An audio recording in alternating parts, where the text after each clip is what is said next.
Welcome to episode 15 of Truth and Consequences with Doug Poppa for September 24th, 2020. In the last podcast, I stated that I would give my analysis of the formal statement of charges that were filed against Las Vegas Justice Court Judge Melanie Andress-Tobiasson by the Nevada Commission on Judicial Discipline on September 1st.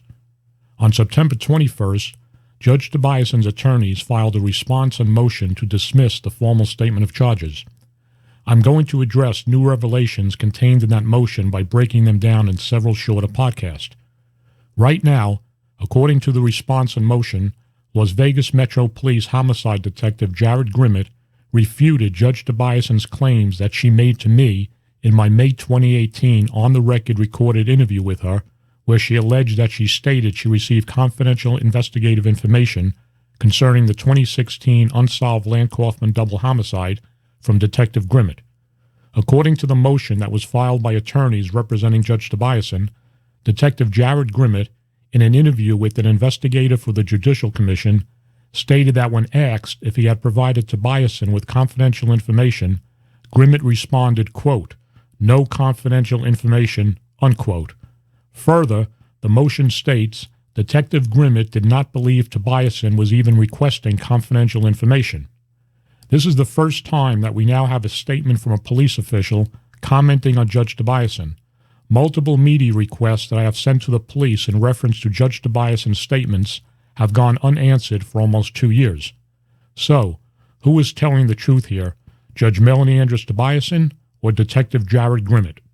If you have been following my investigative journalism, both in the over 25 stories that I authored on Judge Tobiasson and the unsolved 2016 Kauffman double homicide that were published by the online news media outlet, the Baltimore Post-Examiner, or my new forum, Truth and Consequences with Doug Poppa, then you are familiar with what Judge Tobiasson said during my May 7, 2018 on-the-record recorded interview with her. Multiple times in that interview, Tobiasson stated that she received confidential investigative information on the double homicide investigation from a homicide detective who she later identified in a May 13, 2018 email to me as Detective Grimmett. Please refer to the screenshots in this podcast.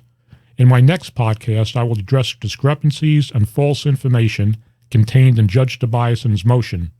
Here are a few audio excerpts from that interview where Judge Tobiasson talks about the murders and who gave her that information. Thank you for listening. These murders happened. The first detective who is investigating the case, thank God, is someone who knows me and respects me and I have a good relationship with.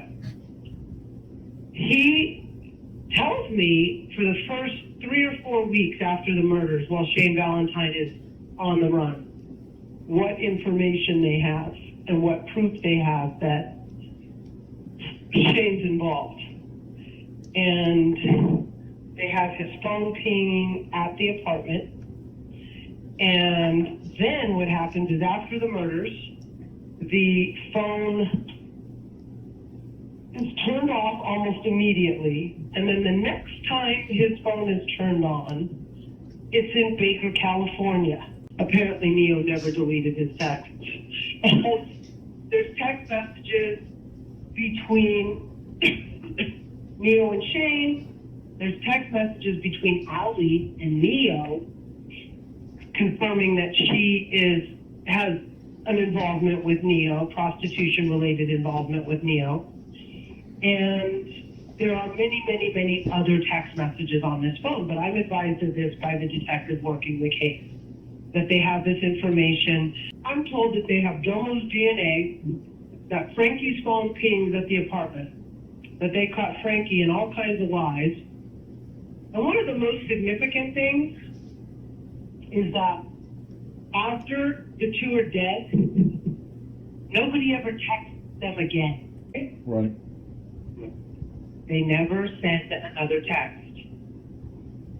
So there's a lot more information about how they know that Shane's involved, but they know. So Shane gets arrested in California. He gets extradited back to California, or back to Vegas. He gets charged with the drive-by shooting. And I find out from the homicide detectives that there are 4 other. Now, mind you, he'd been out on bail on a burglary charge since May. And then the murders are committed in October. There were 4 other burglary cases that were sitting in the DA's office that had DNA and fingerprints that tied Shane Valentine to those burglaries that they never filed. Nobody has been arrested in the murders. I told you that. He was a suspect in the murders. They have all the evidence they need to make arrests in the murders. I told you about the detective who was originally on the case, who told me all the evidence they had that showed it was Shane, Domo, and Frankie. The minute they found out I was talking to the FBI, they do a press conference saying he's not a suspect. The problem is they don't know that I know what evidence they have. Chances are they've destroyed it by now. Now they're trying to cover up the homicide where Shane Valentine is a suspect.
I was without